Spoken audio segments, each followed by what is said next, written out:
Hey guys, tonight we begin uncovering history's most forbidden secret. What if I told you that in medieval Europe, the happiest, wealthiest, and most powerful people were often women who deliberately chose to live without men? Not tragic spinsters or desperate widows, but brilliant businesswomen who said absolutely not to marriage and built empires instead. Here's the shocking part. They were so successful that medieval society literally tried to erase them from history books. Tonight, their stories. Before we dive into this incredible world together, I'd genuinely love it if you could hit that subscribe button, but only if these forgotten stories truly fascinate you. Quick question. Where are you watching from tonight? Cozy in bed with tea? Or maybe taking a study break? I read every comment, and your stories always make my day. Now, let's dim those lights and travel back 700 years to meet women who'd make today's entrepreneurs look like amateurs. Picture this: London, 1287, you're walking through Cheapside Market and something trendy catches your eye. The most prosperous merchant stall isn't run by some burly guild master. It's operated a sharp-eyed woman named Marjorie Duclair. She owns 3 shops, 2 houses, and just closed a deal importing French wine worth more than most nobles' annual income. And here's the kicker. She's never been married. Has no intention of changing that, and according to court records, she's living her most excellent life. Yes, that's an actual quote from a 13th century legal document. But wait, it gets better. Marjorie wasn't some rare unicorn in medieval London alone. City records show that 23% of all property-owning merchants were unmarried women. 23%. That's nearly 1 in 4 successful business run by women who chose independence over marriage. These numbers come directly from the London Guild records preserved in the British National Archives. Now, elsewhere, this story becomes absolutely mind-blowing. These women had a legal status collective mal, literally meaning woman alone. But this wasn't a term of pity. Oh no. This was actually a superpower. While married women legally became invisible, their property, money, even their legal identity, belonged entirely to their husbands. Unmarried women could down land, sign contracts, sue people in court, and travel freely. They had rights that married women could only dream of. Let me tell you about Agnes Sampson, from 14th century York. The woman was basically the medieval equivalent of a venture capitalist. She owned a textile empire spanning 3 countries, employed over 200 people, and her Bassanist letters, which miraculously survived, reveal someone with a wicked sense of humor. In one letter to a business partner, she writes, "Marriage. I'd rather kiss a plague rat. My gold stays in my purse, and thank you very much." But here's what'll really shock you about these medieval boss ladies. They weren't lonely. They weren't desperate. Court records, personalities, and even church documents reveal women who threw dinner parties, traveled extensively, maintained deep friendships, and lived remarkably fulfilling lives. The Diary of Isabella Deferts, who owned vast estates in 13th century England, describes her daily routine. Mornings managing her properties, afternoons studying with scholars, evenings entertaining friends with music and storytelling. She writes, "I wake each day grateful that my choices are made." Now, you might wonder, if these women were so successful and happy, why didn't we know about them? Here's where the story takes a darker turn. As these independent women became more visible and prosperous, medieval society began having what we'd call today a collective meltdown. How dare these women prove that marriage wasn't necessary for female happiness? How dare they succeed in business? How dare they be so insufferably content? The backlash was swift and deliberate. Church leaders began preaching that unmarried women were against God's natural order. Legal scholars wrote treatises claiming that women living alone were dangerous to social stability. Even the language itself was weaponized. The word spinster, which originally just meant a woman who spins wool, and was actually a respectable profession, gradually acquired negative notions. Society was literally rewriting the narrative to make female independence seem tragic and unnatural. But here's what I find most remarkable about these medieval women. They saw right through society's manipulation. In a letter dated 1342, merchant Eleanor de Montfort writes to her niece, "They call us unnatural because we threaten their natural order. Let them. We know the truth, that a woman's worth isn't measured by the man beside her, but by the life she builds with her own hands." These women understood something that modern psychology is only now confirming. Authentic happiness comes from living according to your own values, not society's expectations. They figured out that being alone doesn't mean being lonely, that independence isn't selfish, and thatching yourself isn't a consolation prize. It's often the grand prize. What strikes me most about their stories isn't just their business success or their accumulated wealth, it's their confidence. Medieval chroniclers writing about these women often seem baffled by their complete lack of shame or regret about their choices. Time and again, historical accounts describe unmarried women as surprisingly cheerful, remarkably content, and unnaturally confident, as if happiness without a husband was some sort of medieval miracle. But perhaps the most powerful thing these women did was create networks of mutual support. They formed business partnerships with each other, shared resources, and created what historians now call chosen family communities of women who supported each other through everything from business ventures to illness to old age. The beginnings of medieval Belgium and Netherlands, who will meet next, took this concept and turned it into something revolutionary, because what these forgotten women discovered 7 centuries ago is something we're still learning today, that the most radical thing a woman can do isn't to find a man who completes her. It's to realize she was never incomplete in the first place. So, settle in, because our journey is just beginning. Next, we're traveling to the misty lowlands of medieval Belgium, where a group of extraordinary women didn't just choose independence, they created an entire alternative society that wasn't cherries ahead of its time. What the Begins built will absolutely revolutionize everything you thought you knew about medieval life. Female power, and what's truly possible when women dare to imagine a different world. Welcome to 1230 Flanders. The morning mist clings to the cobblestones as you approach what looks like a small village within the city of Bruges. But this isn't just any neighborhood. This is a beginning edge, and what you're about to witness will challenge everything you thought you knew about medieval women's liberation. Here's something that'll absolutely blow your mind. While the rest of Europe was still debating whether women had souls, the Begins had already created the world's first feminist communes. These weren't nuns bound by religious foes, and they certainly weren't waiting around for husbands. They were something entirely new, independent women who basically invented the concept of having it all, about 700 years before modern feminism was even a whisper.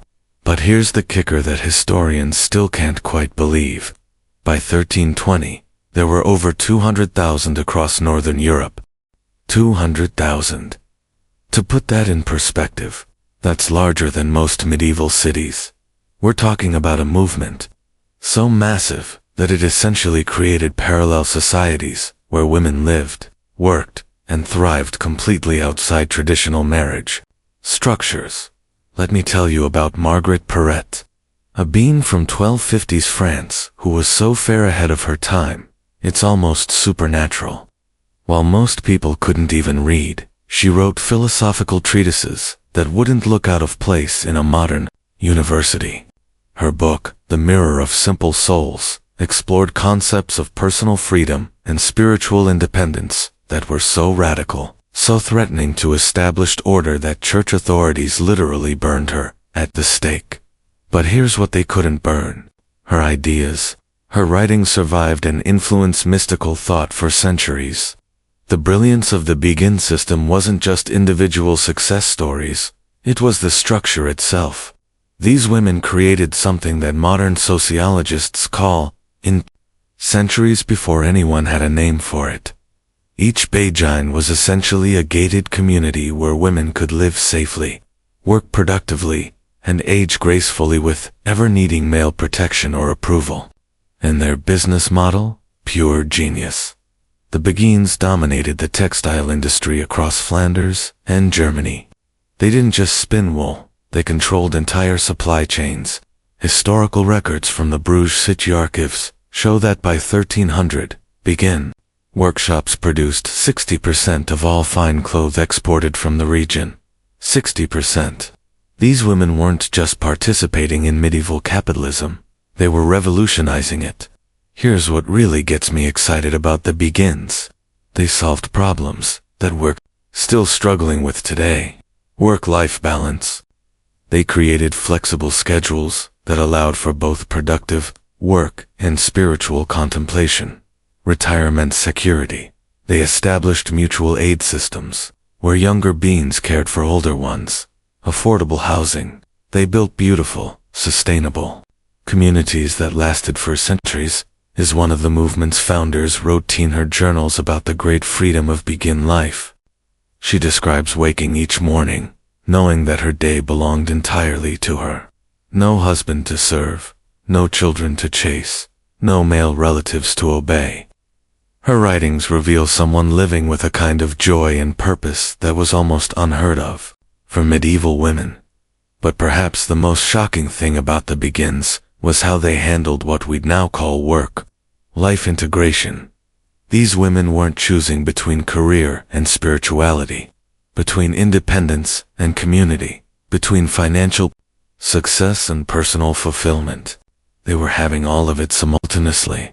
A typical Begin might spend her morning weaving the finest silk, her afternoon in philosophical discussion, and her evening making music with her chosen sisters.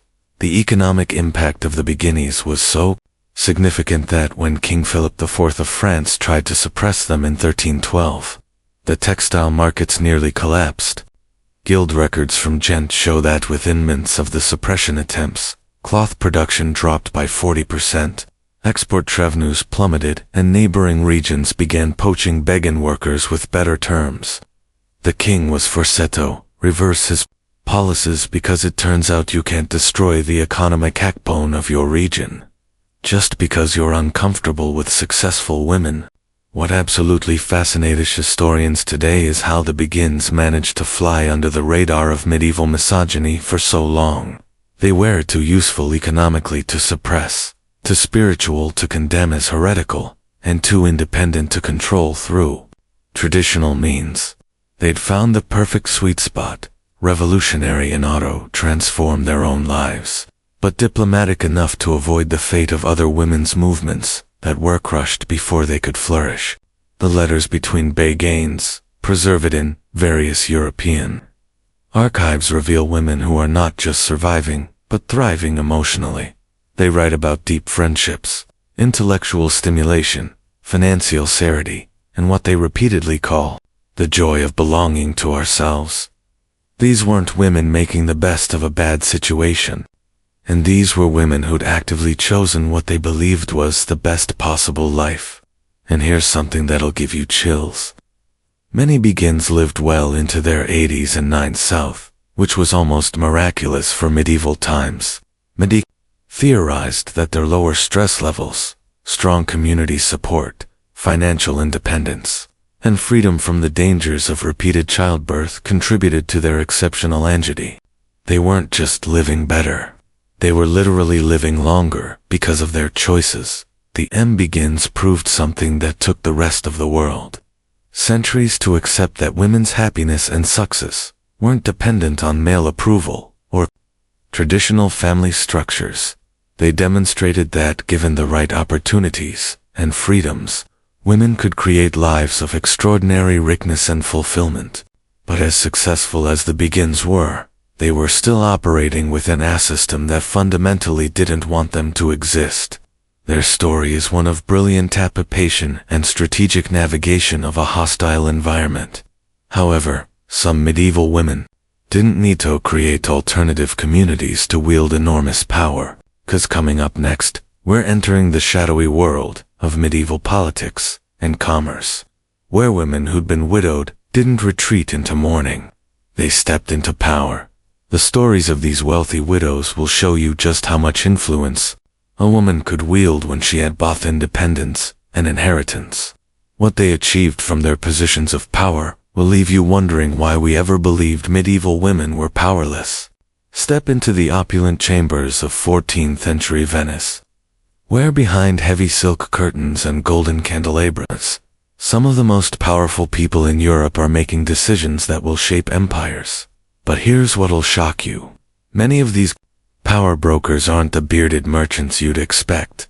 They're widows, and they're about to rewrite everything you thought you knew about medieval female power. Meet Catina Corner, the Venetian widow who didn't just inherit a fortune, she inherited an entire kingdom. When her husband, the King of Cyprus, died in 1473, instead of retreating into mourning like society expected, she stepped into his crown. For 15 years, she ruled Cyprus with such skill that Venetian records describe her as more capable than 10 men. But here's the kicker. She voluntarily abdicated her throne, not because she was forced to, but because she'd negotiated a deal so lucrative that she became one of the wealthiest individuals in all of Europe. Now, you might think Katerina was some rare exception, but prepare to have your mind blown. Medieval widowhood was actually the ultimate power-up for women. According to inheritance laws, across most of Europe, when a husband died, his widow automatically gained control of 1/3 to 1/2 of his entire estate. That's not just pocket money we're talking about. That's land, businesses, political connections, and most importantly, complete legal independence. The Venetian state archives reveal something absolutely extraordinary. By 1400, widows controlled approximately 35% of all privately held wealth in Venice. 35%. These weren't just passive inheritors sitting on their late husband's money. They were actively expanding their empires, launching new ventures, and wielding political influence that made grown men tremble. Let me tell you about Alessandra Strozzi, a 15th century Florentine widow whose business letters read like a masterclass in medieval corporate strategy. When her husband died, leaving her with 5 children and substantial debts, society expected her to remarry quickly or face financial ruin. Instead, she took over the family banking business and turned it into one of Florence's most profitable enterprises. Her correspondence Serters in the Florentine State Archives reveals a woman who was trading currencies across Europe, negotiating marriages for her children, and casually lending money to nobles who desperately needed her financial backing. But here's what really gets me excited about these medieval widow bosses. They understood leverage in ways that would make modern CEOs jealous. Take Margherita Dettini from 14th century Pino. When her merchant husband Francesco died, he left her not just his fortune a bit, his entire international trading network spanning from London to Constantinople. Instead of selling off the business, she expanded it. Records show that under her leadership, the Dettini company's profits increased by 60% within 3 years of her taking control. What's absolutely fascinating is how these widows navigated the political landscape. They couldn't hold official titles or voting councils, but they wielded influence through what historians call soft power diplomacy. They hosted elaborate dinners where trade deals were negotiated, arranged strategic marriages that forged political alliances, and used their financial resources to support causes that advanced their interests. The English royal records tell us about Joan of Kent, the widow of the Black Prince, who essentially ran England's foreign policy during her son Richard II's minority. She didn't have an official title, but foreign ambassadors knew that any major decision had to go through her first. Her household accounts, meticulously preserved, shower expenditures on intelligence networks, secret diplomatic missions, and what can only be described as medieval lobbying efforts. Here's something that'll absolutely astound you. These powerful widows often chose to remain unmarried even when they had numerous suitors. Why? because remarriage meant giving up their hard-earned independence. Under medieval law, everything a widow owned would automatically transfer to a new husband upon marriage. So these brilliant women looked at their options: surrender their power for companionship, or maintain their autonomy and rule their own destinies. And they chose power. Isabella de Fert, whom we met earlier, actually turned down marriage proposals from 3 different kings. 3 kings. Her response to the last proposal, seized Nero, preserved in the English National Archives, is absolutely savage.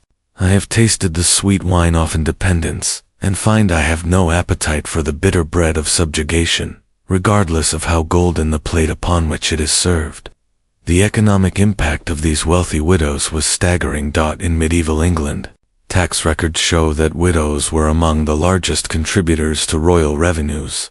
They funded crusades, financed cathedral construction, and bankrolled When King Edward III needed money for his French campaigns, he didn't go to the Italian bankers first. He went to the wealthy widows of London, who collectively loaned him over 50,000 marks, equivalent to millions of dollars today. But perhaps the most remarkable thing about these powerful widows was how they used their wealth to support other women. They established dowry funds for poor girls, created business opportunities for other widows, and essentially built networks of family empowerment. The records of Margaret Paston, a 15th-century English widow, show regular payments to what she called her Sisterhood of Independence, a network of women supporting each other's business ventures. These widows also revolutionized philanthropy in ways that still influence us today.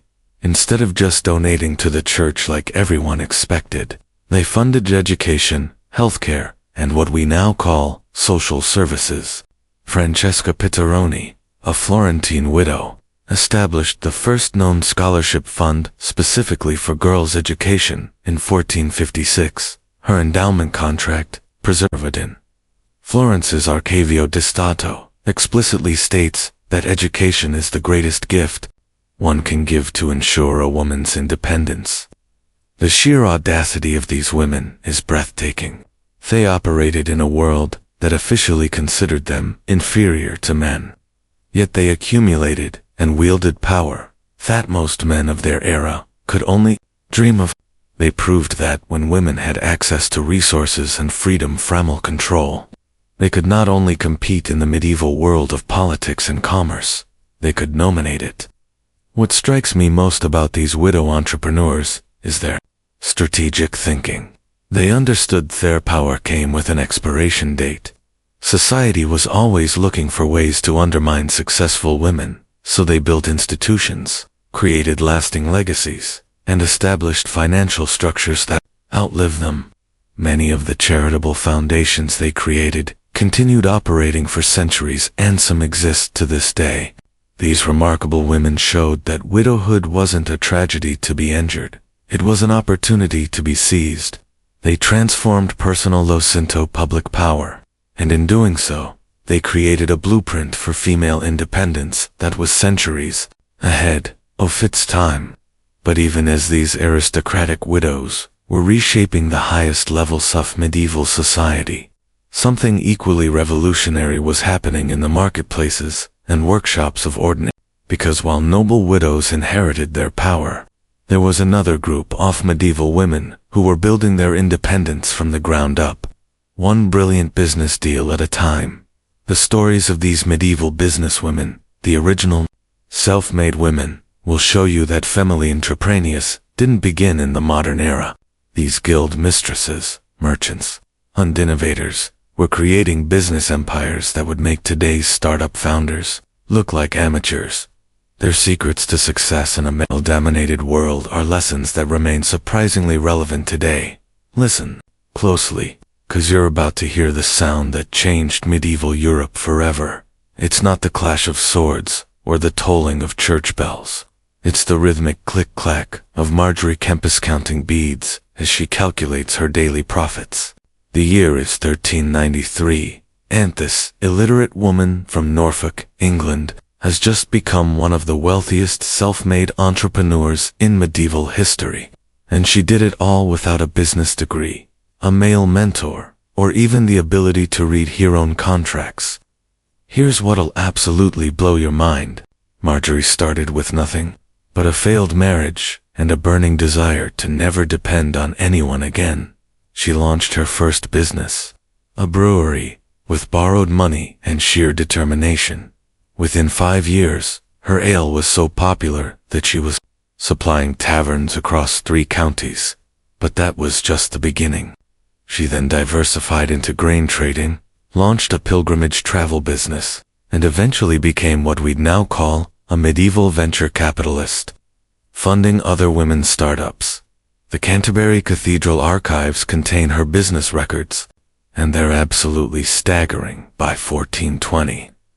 Kemper's Enterprises employed over 300 people, generated annual revenues equivalent to roughly $2 million today, and her personal wealth rivaled that of minor nobility. But here's the kicker. She was completely illiterate.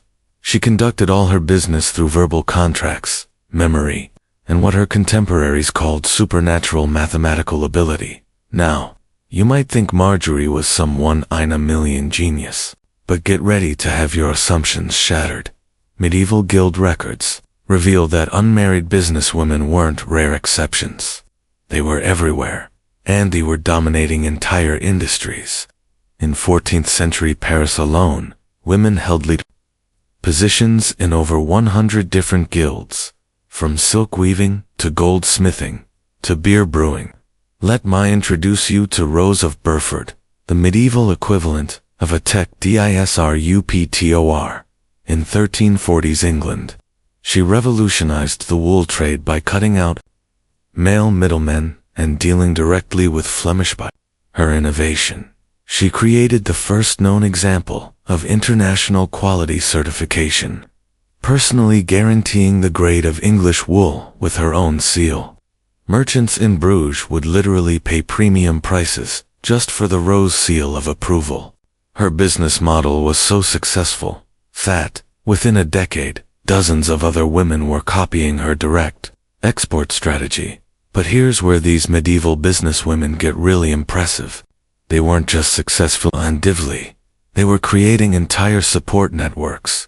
The London Guild Records from 1378 document something called the Sisterhood of Commerce, an informal association of female merchants who shared market intelligence, provided each other with emergency loans, and collectively negotiate better terms with suppliers. Modern business schools would call this strategic networking, but these medieval women were doing it 600 years before Harvard Business School existed. The financial records of Christine Dizon reveal another fascinating business strategy. Besides being Europe's first professional female writer, she was also a savvy entrepreneur who understood brand building before the concept had a name. She didn't just write books. She created what we'd now call a multimedia empire. She designed her own illuminated manists, controlled her distribution channels, and even licensed her storiesto traveling performers. Her account books preserved, in the Bibliothèque Nationale de France, show that she was earning more from her business ventures than from her writing, making her perhaps history's first successful author-entrepreneur. Here's something that'll give you chills about these medieval business mavens. They were using negotiation tactics that wouldn't look out of place in a modern boardroom. Take Denise Lacordaire, a 14th century Parisian rope manufacturer. When male competitors tried to undercut her prices, she didn't engage in a price war. Instead, she cornered the market on highest quality hemp, forced her competitors to use inferior materials, and then launched what can only be described as the medieval equivalent of a branding campaign, emphasizing the superior durability of her ropes. Within 2 years, she had eliminated half her competition and doubled her profit margins. The ingenuity of these women is absolutely breathtaking. Matilda of Scotland, a 12th century merchant, invented what historians believe was the first installment payment system for luxury goods, unable to compete with male merchants who could offer lower upfront prices. She allowed wealthy customers to pay for expensive silks and spices over time with interest. This innovation was so successful that it spread across medieval Europe and essentially laid the groundwork for modern consumer credit. But perhaps the most shocking thing about these medieval businesswomen is how they handled what we'd now call work-life balance. Unlike their married counterparts who had to juggle business with household management and child-rearing, these independent women could focus entirely in their enterprises. The Diary of Agnes Sampson, a 14th-century textile merchant, describes her typical day: morning spent reviewing gackins, midday negotiating with suppliers, afternoon visiting her workshops, evening planning expansion strategies. She writes, "I wake each day knowing my time is my own, my profits are my own, and my success depends on no one but myself." The scale of women's participation in medieval commerce would shock most people today. York City records from 1415 show that women owned 23% of all commercial properties in the city center. In medieval Cologne, the Brewers Guild was actually dominated by women. They controlled 78% of the city's beer production. These weren't just small family operations either. Archaeological evidence from medieval London reveals workshop complexes owned by women that could produce goods on an almost industrial scale. What absolutely fascinates modern historians is how these businesswomen dealt with discrimination. They couldn't join most United guilds, so they created their own professional organizations. They couldn't easily travel for business, so they developed sophisticated networks of female agents in other cities.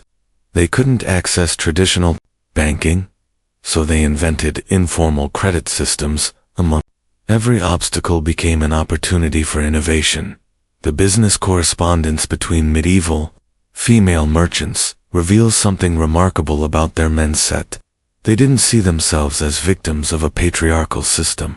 They saw as entrepreneurs finding creative solutions to market challenges.